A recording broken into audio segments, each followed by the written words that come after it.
Hello मेरे मित्रों और मित्राणियों, कैसे हैं आप सभी। आई होप कि आप सभी स्वस्थ होंगे, मस्त होंगे और अपने अपने काम में व्यस्त होंगे। और आज मैंने ट्राइपॉड को थोड़ा सा दूरी पर रखा है ताकि जो लोग मोटी भैंस बोल रहे हैं उनको समझ में आ जाए कि हाँ ठीक है, मोटी हूँ पर भैंस नहीं हूँ।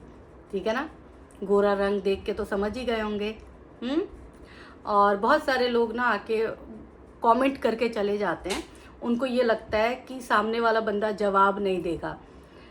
और मैं ये कह रही हूँ कि रुक जाना, कमेंट करने से पहले। अगर आपका कमेंट मुझे सभ्य नहीं लगा तो मैं आपको ऐसा जवाब दूंगी कि आपकी 7 पुश्तें कब्र में से निकल जाएंगी, या फिर अगर वो परलोक नरलोक हैं नरक में होंगे तो वो वापस आ जाएंगे और आपके सपनों में दिखाई देंगे कि तू हमें गाली पड़वा रही है।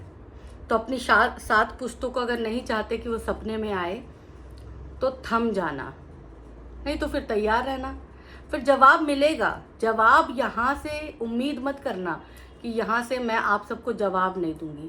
कैड़ा ही जवाब मिलेगा, और ऐसा जवाब मिलेगा ना कि रोते बिलबिलाती रह जाओगी। तो चलो आज का ये वीडियो जो है वो हम शुरू कर रहे हैं अंशु रानी से। भाई रक्षाबंधन निकल गया और जैसा कि अंशु रानी को तो राखी नहीं बांधनी थी, जाहिर सी बात है, इतना मनमुटाव हो गया, इतनी कंट्रोवर्सी हो गई है।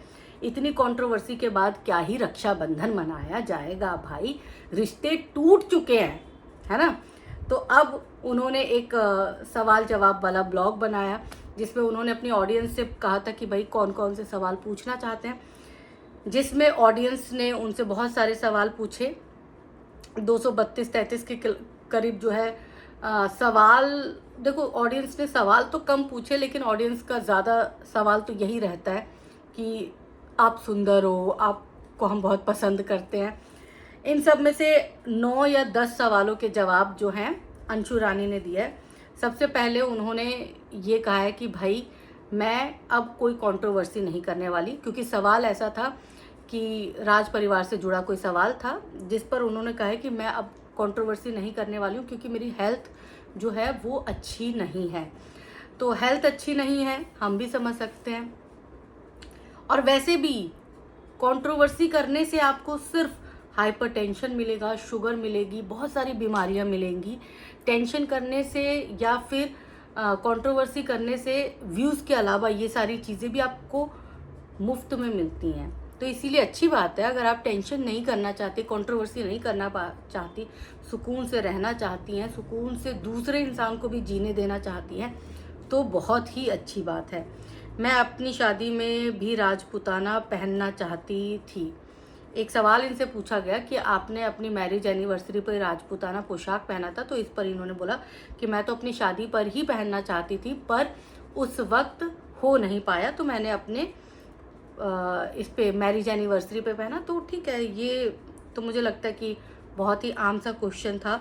लोगों ने, हाँ, एक सवाल इनके पास आया था कि आप लोमड़ी, चालाक लोमड़ी जैसी हो, अंशु को लोगों ने बोला था। जाहिर तौर पर वो अंशु के हेटर्स थे।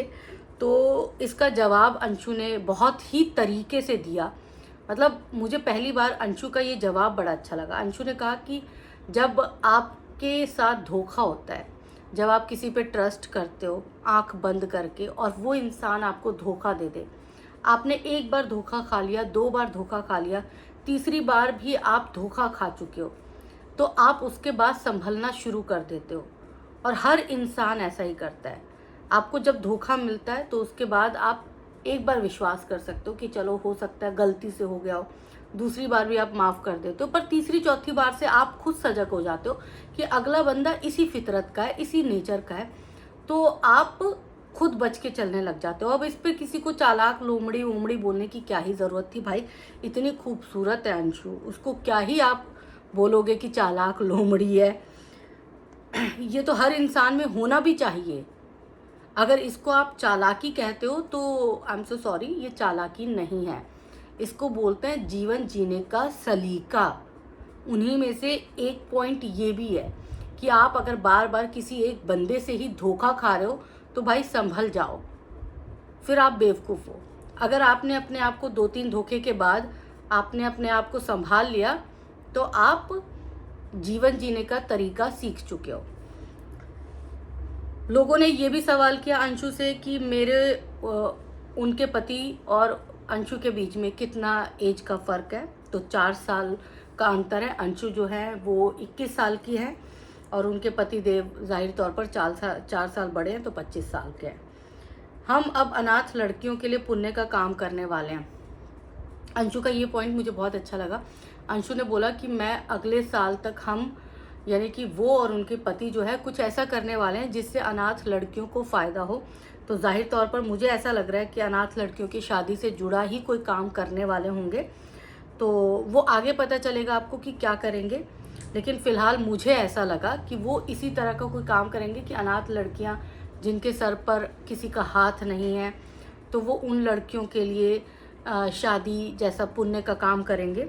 तो ये एक अच्छी बात है अगर ऐसा होता है। तो एक टाइम पर अंशु से पूछा गया कि आप इतनी खूबसूरत क्या है, तो उस पर भी जवाब दिया अंशु ने कि एक टाइम पर मेरे बहुत पिंपल्स थे, यहाँ यहाँ यहाँ यहाँ यहाँ हर जगह पिंपल्स थे, लेकिन बाद में धीरे धीरे एज जैसे बढ़ी तो ठीक हो गए।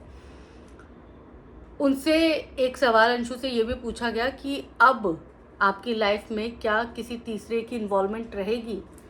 तो तीसरे से इन्वॉल्वमेंट से मतलब लोगों का राज परिवार से था, जिस पर अंशु ने साफ कह दिया कि अब मेरी लाइफ में किसी भी तीसरे इंसान के लिए कोई जगह नहीं है, चाहे वो कितना ही करीबी क्यों ना हो, लेकिन मैं और मेरा पति, हमारी लाइफ में अब किसी तीसरे की कोई गुंजाइश नहीं है।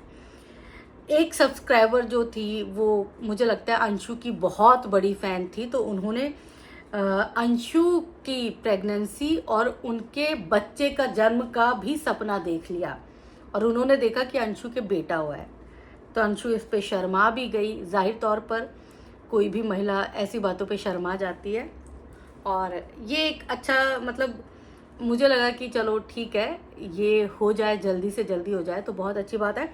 तो कुछ इस तरह के सवाल जवाब थे। अंशु ने कहीं पे भी जहाँ मुझे लग रहा था कि वो कंट्रोवर्शियल कोई सवाल था तो वो स्किप कर रही थी, वो उसका जवाब दे ही नहीं रही थी। तो मुझे ऐसा लगा कि अंशु ना अब कंट्रोवर्सी वाकई में नहीं करना चाहती हैं। अब आगे से कोई गले पड़ जाए कंट्रोवर्सी करने के लिए, या फिर अंशु को ही बाद में कुछ लोग उकसा दे तो अलग बात है, बट अंशु ने इस बार के क्वेश्चन आंसर में बहुत सही तरीके से लोगों को जवाब दिया। और अंशु के इन सवाल जवाबों को देखते हुए लग रहा है कि अंशु जो है अब धीरे धीरे लाइफ में आगे बढ़ रही हैं। जो चीज़ें पीछे हो चुकी हैं उनको देखो बार बार देखने का भी कोई मतलब नहीं होता, चाहे पीछे की कोई अचीवमेंट हो, चाहे आपका फेलियर हो। अगर आप उन सब चीज़ों को देखते रहोगे, पीछे मुड़ मुड़ के देखोगे अपने फेलियर्स को, अपने अचीवमेंट को, तो फिर आगे का रास्ता बहुत मुश्किल हो जाता है, क्योंकि इंसान उन चीज़ों से अपने आगे की लाइफ को कंपेयर करने लग जाता है। तो इंसान को हमेशा चाहिए कि अपनी आगे की लाइफ जो है वो आप देख तो सकते नहीं कि आपके साथ क्या होने वाला है, तो आप अपनी लाइफ को सिर्फ जिए, खुशी खुशी जिए, हालात जैसे भी हों, मुश्किल हालात हों, अच्छे हालात हों, लेकिन आप अगर उनको खुशी खुशी जीते हैं तो चीज़ें आसान होती चली जाती हैं। ऐसा नहीं है कि बुरा वक्त नहीं आता, हर किसी पे बुरा वक्त भी आता है, अच्छा वक्त भी आता है, लेकिन मतलब सिर्फ ये है कि लाइफ जीने का तरीका क्या आपको आता है। अंशु थोड़ा थोड़ा, क्योंकि देखो अंशु का एज भी कम था तो इसीलिए वो कंट्रोवर्सी में बहुत बढ़ चढ़ के हिस्सा लेती थी। और दूसरी बात ये थी कि अंशु जो है वो नटखट टाइप की लड़कियां जो होती है ना, उस टाइप की लड़की है, बड़बोली लड़की, नटखट बोल सकते हैं, शैतान बच्चा होता है ना, घर में शैतान बच्चा है, बड़बोला बच्चा है, तो अंशु की फितरत कुछ वैसी थी। तो अंशु हमेशा मार खाती थी अपने बड़बोलेपन की वजह से, लेकिन अंशु ने अपने ऊपर कंट्रोल किया है। ये कंट्रोल कितने दिन तक रहता है ये नहीं पता, लेकिन अंशु का अभी फ़िलहाल कंट्रोल है। और वैसे भी अंशु ने कभी कंट्रोवर्सी को अपनी तरफ से जो है हवा नहीं दी। जब उनकी ननद रानी आती है, कोई रिश्तेदार आते हैं, उनकी तरफ से पिन चुप होया जाता है तो अंशु की कंट्रोवर्सी स्टार्ट हो जाती है। खैर, अंदर खाने की क्या बात है ये तो हमें नहीं पता कि कौन कंट्रोवर्सी करता है, कौन कराता है, लेकिन मेरी समझ से तो मुझे ये समझ में आया कि अंशु को पिन चुप होने वाले भी बहुत है, बहुत सारे लोग हैं आसपास जो उसको राज परिवार के खिलाफ भड़काते हैं, जो उसके पति को भड़काते हैं, या फिर पति ही पत्नी को भड़काता हो, कुछ ऐसी चीज़ें हैं, तो इसीलिए कंट्रोवर्सी होती है। तो चलो कोई बात नहीं, देर आए दुरुस्त आए। अंशु को अगर चीज़ें समझ में आ रही है और अंशु अपने आप से ये प्रॉमिस कर रही है कि मुझे कंट्रोवर्सी नहीं करना, तो ये भी एक बहुत अच्छी बात है और अच्छे साइन है अंशु के लिए भी। खुद मैं राज परिवार की बात नहीं करूँगी, मैं अंशु के लिए करूँगी, क्योंकि अंशु को अपनी हेल्थ पे भी ध्यान देना है, अपनी नई बसी बसाई गृहस्थी पर भी ध्यान देना है, अपने ससुराल वालों पर भी ध्यान देना है, अपने नए रिश्तों पर भी ध्यान देना है। तो अंशु के लिए ये सारी चीज़ें उसके हित में ही होगी। तो ऑल द बेस्ट अंशु, और सब्सक्राइबर ने जो सपना देखा है वो जल्द से जल्द पूरा हो जाए, बस यही हम दुआ करते हैं। Okay bye, love you.